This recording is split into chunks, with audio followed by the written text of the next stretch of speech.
हमारी जिंदगियों में daily basis के ऊपर कई ऐसे वाकयात, कई ऐसी चीजें हो जाती हैं जिन्हें हम अपनी लाइफ में पहली मर्तबा एक्सपीरियंस करते हैं। कई मर्तबा हम इन चीजों के ऊपर यकीन कर लेते हैं तो कई मर्तबा नहीं करते। बस आज की वीडियो भी कुछ ऐसी ही चीजों के बारे में है जिन्हें आप अपनी जिंदगी में पहली मर्तबा एक्सपीरियंस करोगे या देखोगे। पेशे खिदमत है things you will see for the first time in your life का एक नया पार्ट। ये वीडियो बेहद मजेदार होने वाली है, सो इसे एंड तक कंप्लीट जरूर देखिएगा।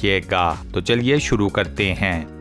ये जो मशीन आप लोग अपनी स्क्रीन के ऊपर देख रहे हो, इसे पहली मर्तबा देखो तो ऐसे लगता है जैसे ये ब्रेन सर्जरी ऑपरेट हो रही हो। मशीन का साइज ऐसा है, ऊपर ये सर के ऊपर इस तरीके से फिट है कि लगता ऐसे ही है कि सर का कोई ऑपरेशन जारी है इस मशीन की मदद से। लेकिन दोस्तों ऐसा कोई मामला नहीं, ये मशीन है हेयर वॉशिंग मशीन। आम वॉशिंग मशीन में आप कपड़े डालते हैं तो गंदे कपड़े आपके धुल कर साफ हो जाते हैं। इस हेयर वॉशिंग मशीन का इस्तेमाल किया जाता है सर के बालों को धोने के लिए। ये ऑटोमेटेड मशीन पानी से आपके सर को गीला भी करेगी, आपके बालों को भी धोएगी, आपके बालों को बड़े ही खास नर्मो नाजुक तरीके से शैम्पू भी लगाएगी, आपके सर का मसाज भी करेगी और उसके बाद पानी का इस्तेमाल करके तमाम शैम्पू को आपके बालों से धो भी डालेगी। अब मेरे जैसे सुस्त किस्म के इंसान को इस किस्म की मशीन तो चाहिए। मैं तो अपने बाल धोने के लिए अपने हाथों का इस्तेमाल करने को सख्त किस्म का अजाब ही समझता हूँ। वैसे दोस्तों अगर आपको ये मशीन मुनासिब कीमत पे मिल जाए तो क्या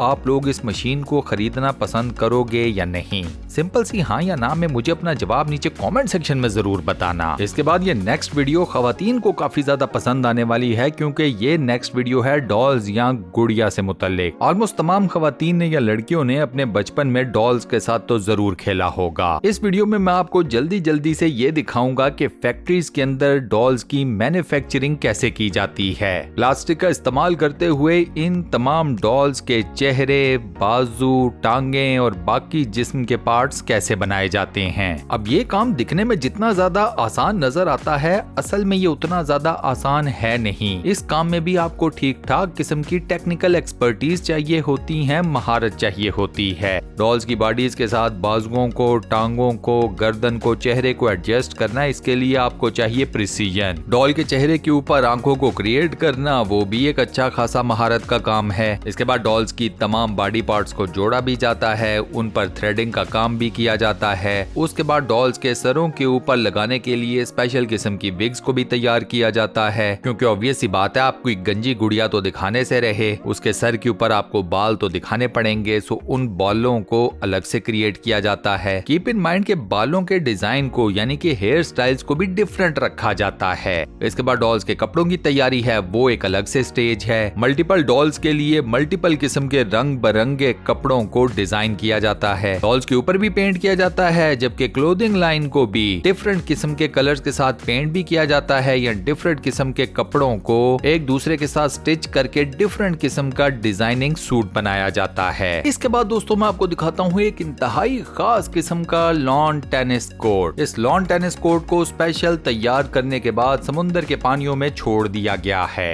अगर किसी ने इस कोर्ट के ऊपर टेनिस खेलनी है तो उसे समुद्र के पानियों का रुख करना पड़ेगा, क्योंकि यह टेनिस कोर्ट खुश्की के ऊपर नहीं बनाया गया। इस टेनिस कोर्ट की सबसे खास बात यह है कि ये समुद्र के पानियों में फेंके जाने वाले प्लास्टिक के वेस्ट से तैयार किया गया है। हम इंसानों का प्रॉब्लम यह है कि हम दबाकर प्लास्टिक तो क्रिएट किए जा रहे हैं, मैन्युफैक्चर किए जा रहे हैं, लेकिन हमें यह समझ नहीं कि इतने ज्यादा प्लास्टिक को हम डंप कैसे करेंगे। इस सिलसिले में ये काविश काफी ज्यादा सराही जानी चाहिए। हमें अपने प्लास्टिक वेस्ट से कुछ नया तख्लीक करना पड़ेगा। हमें इस काम में इनोवेशन लेकर आनी पड़ेगी, वरना एक टाइम ऐसा भी आएगा कि हम पूरी दुनिया को प्लास्टिक वेस्ट के पहाड़ों से भर देंगे। फिर हम इंसानों ने ये भी तफरीक नहीं रखनी कि ये प्लास्टिक वेस्ट के पहाड़ खुश्की के ऊपर हैं या फिर समुद्र के पानियों में। ये नेक्स्ट मनाजिर आप जिस बिल्डिंग के देख रहे हैं, इसका नाम है अल्काट्राज जेल। सैन फ्रांसिस्को से कुछ ही फासले के ऊपर समुद्र के पानियों के बीच बीच में एक छोटे से जजीरे के ऊपर ये जेल किसी जमाने में आबाद थी। एक जमाना ये भी था कि जब ये जेल दुनिया भर में और स्पेशली अमेरिका के अंदर चंद एक बदनाम जमाना जेल्स में से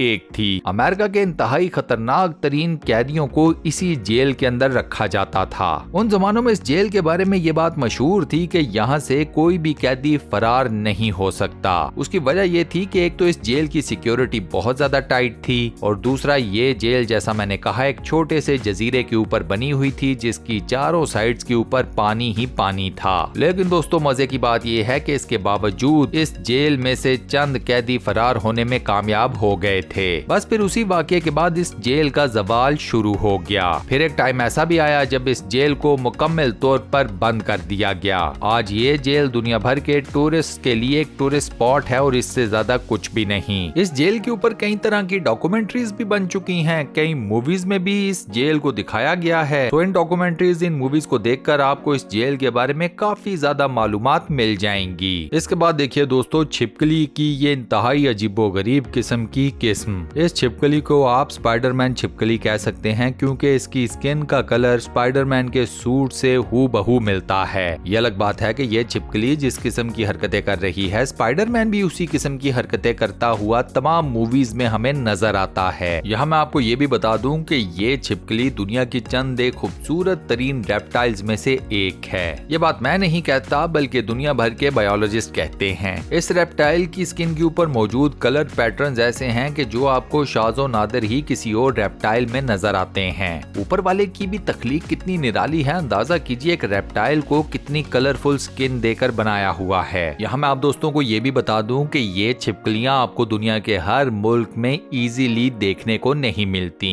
ये खास किस्म के कंट्रीज के अंदर बड़े ही खास किस्म के टेम्परेचर्स में आपको सरवाइव करती हुई नजर आएंगी। तो अगर आपका मूड है कि आप फौरन से बाहर निकल जाएंगे ऐसी छिपकलियों को ढूंढने तो आपको नाकामी का सामना हो सकता है अनलेस और अनटिल के आपके इलाके में ये पाई जाती हैं। दोस्तों ये नेक्स्ट वीडियो आप जिन ऑर्गेनिजम्स की देख रहे हैं इनमें से कुछ तो पाई जाती हैं समुद्र के पानियों के अंदर और कुछ माइक्रोस्कोपिक हैं। मतलब ये कि इन ऑर्गेनिजम्स को देखने के लिए आपको एक अदद माइक्रोस्कोप की जरूरत पड़ेगी। ये अलग बात है कि इन तमाम ऑर्गेनिजम्स में इनकी क्रिएशन के एस्पेक्ट से एक चीज है कॉमन। वो ये है कि अगर आप इन तमाम ऑर्गेनिजम्स को गौर से देखें तो आपको इनके अजसाम के अंदर यानी कि इनकी बॉडीज के अंदर करंट दौड़ता हुआ नजर आएगा। अब ये रियल में कोई करंट है या नहीं है उसके बारे में तो मैं कुछ ज्यादा वसूख के साथ नहीं कह सकता, लेकिन अगर बात की जाए सिर्फ देखने की तो वो तो फिर ऐसे ही लगता है कि इनकी तमाम बॉडीज के अंदर करंट ही दौड़ रहा है। मजे की बात यह है कि ये जो भी मैकेनिज्म इन तमाम ऑर्गेनिजम्स की बॉडीज के अंदर चल रहा है वो है भी इंतहाई कलरफुल। इतना कलरफुल कि कई ऑर्गेनिजम्स के अंदर तो आपको रेनबोज दौड़ती फिरती हुई नजर आएंगी। अब इन तमाम जानदारों की बॉडीज के अंदर ये सारा मैकेनिज्म या ये सारा प्रोसेस है क्या, उसके ऊपर फिर कभी मजीद डिटेल में कोई वीडियो बना दूंगा ताकि आप लोगों को पता चल जाए। अभी के लिए आप सिर्फ इन जानदारों को देखें, इनकी खूबसूरती से इम्प्रेस हो और ऊपर वाले की तारीफ करें कि उसने क्या क्या मखलूक बनाई हुई है। ये नेक्स्ट आर्टिफिशियल इकोसिस्टम बनाया गया है दुनिया के चंद एक खूबसूरत तरीन ममालिक के अंदर। जी हाँ, इस मुल्क का नाम है सिंगापुर। सिंगापुर के बारे में आप जानते हैं कि ये दुनिया के चंद एक खूबसूरत तरीन और इंतहाई साफ सुथरे शहरों में या ममालिक में काउंट किया जाता है। इसी के साथ साथ ये दुनिया के उन चंद ममालिक में से एक है जहाँ पर आपको बाहर यानी कि